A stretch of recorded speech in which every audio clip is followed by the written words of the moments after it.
name is Jeff, and I've been sober for 2 weeks now. What was your longest clean time? 8 months. Alcohol was always my main thing. I did try, weed, other things, but nothing like alcohol.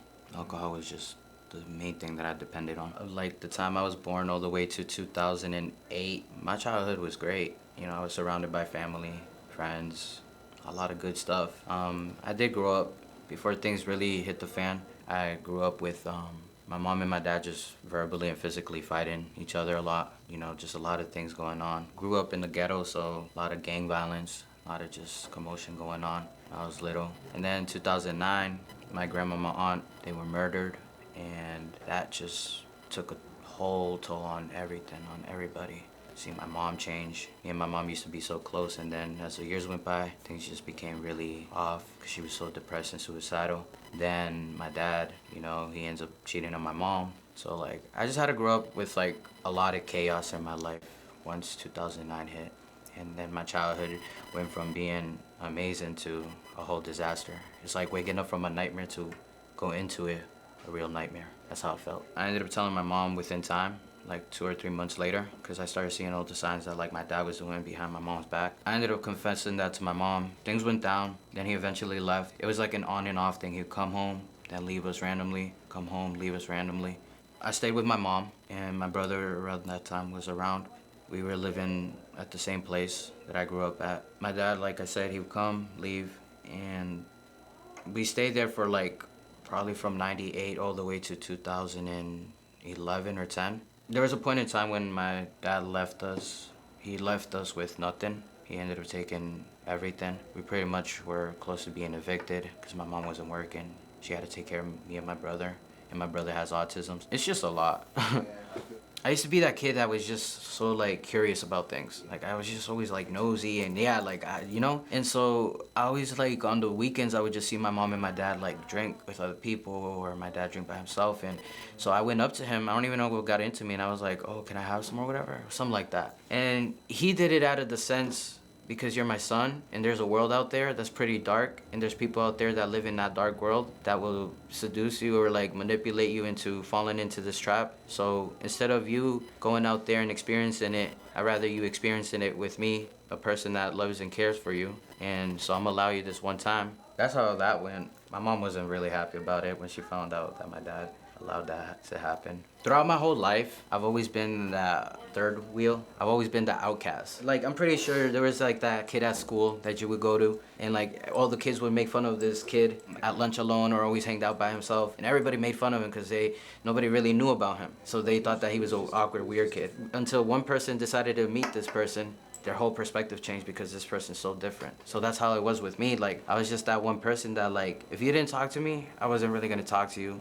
I was always alone. How this all started was when I was 18, I was fed up. I was fed up, I was tired. I was bro, cause I was praying to God. I was using my law of attraction. I was manifesting good. I was believing, I was really in the mud. I was in the dark, lowest place of my life. I was suicidal at this point. I was mentally really ill. My depression and anxiety and bipolar was going through the roof. My mom, she was very verbally and mentally abusive. I had to be there for her, and then I had to be there for my brother, because at this point my dad and my mom were separated. Still married, but separated.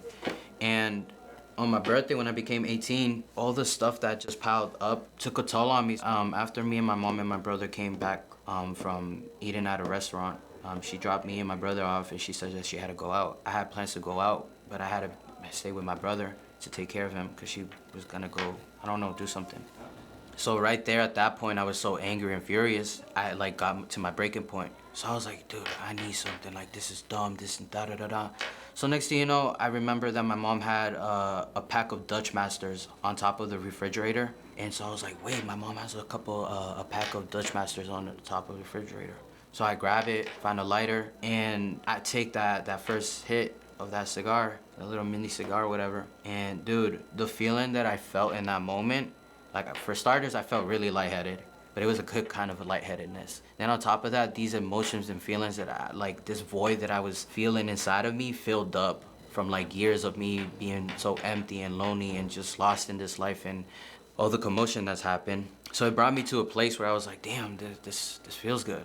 So I did that, and then, you know, I started smoking cigars, and there was one friend in high school that told me, like, bro, what are you doing? Because he, like, one day I was hanging out with him, I picked him up, and he noticed that I was going to buy cigars, or I had a cigar, like, the pack, and he was like, bro, what are you doing? I was like, I'm smoking. He was the first one to tell me before any of this got really out of hand.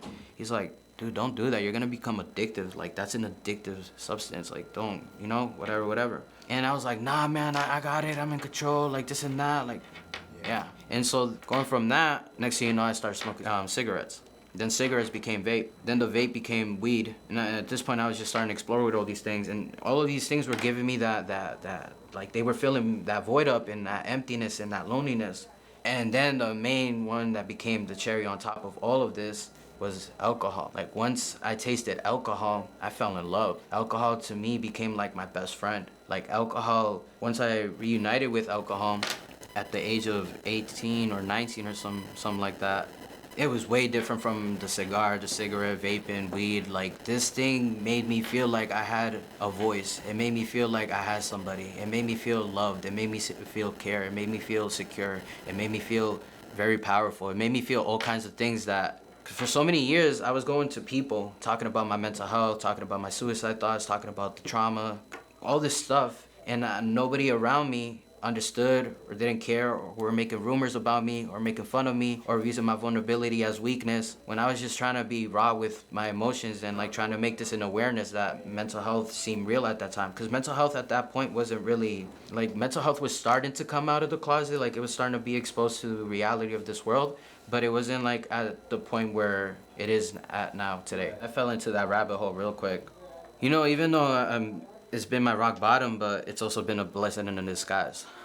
This journey of me trying to recover with my mental health, with my addiction, it has not been a walk through the park. It's been a whole damn challenge itself. There's a lot of low points where I had to face myself.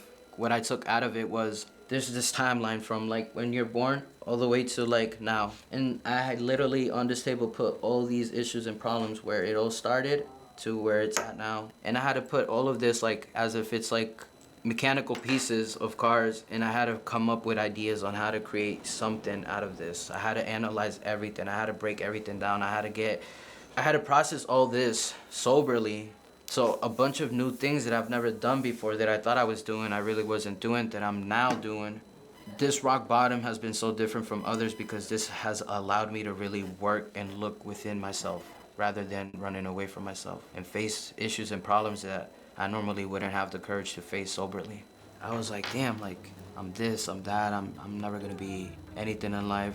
But then this rock bottom made me realize, in order to be successful and in order to heal and become better than your old self, for me, I would say my higher power, God, had to deteriorate everything in my life, had to take everything away from me, had to take my sanity away from me, had to take everybody away from me, had to take everything and leave me with nothing, and have to face myself and acknowledge that there's got to be some sort of change, that I can't keep living the same lifestyle. Because if I do, then I'm never gonna learn, I'm never gonna grow, and I'm never gonna be able to work on myself and overcome the obstacles and challenges in life. This has taught me, 1, to not give up.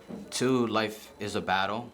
3, life was not meant to be perfect or easy. That's what makes life worth living. 4, just knowing that through all this, as long as you put a foot after the other one and move forwards, and you use that faith and believing in something that isn't happening yet, but you're believing that there is going to be something that God is going to bless you with, is going to pay off. Because it doesn't make sense that after everything I've been through, I should have been dead. And to know that I'm still alive, standing on my 2 little feet, fighting every day, that's not me. Like, all the credit at the end of the day goes to my higher power. All this is just God building me up to become the person I need to become.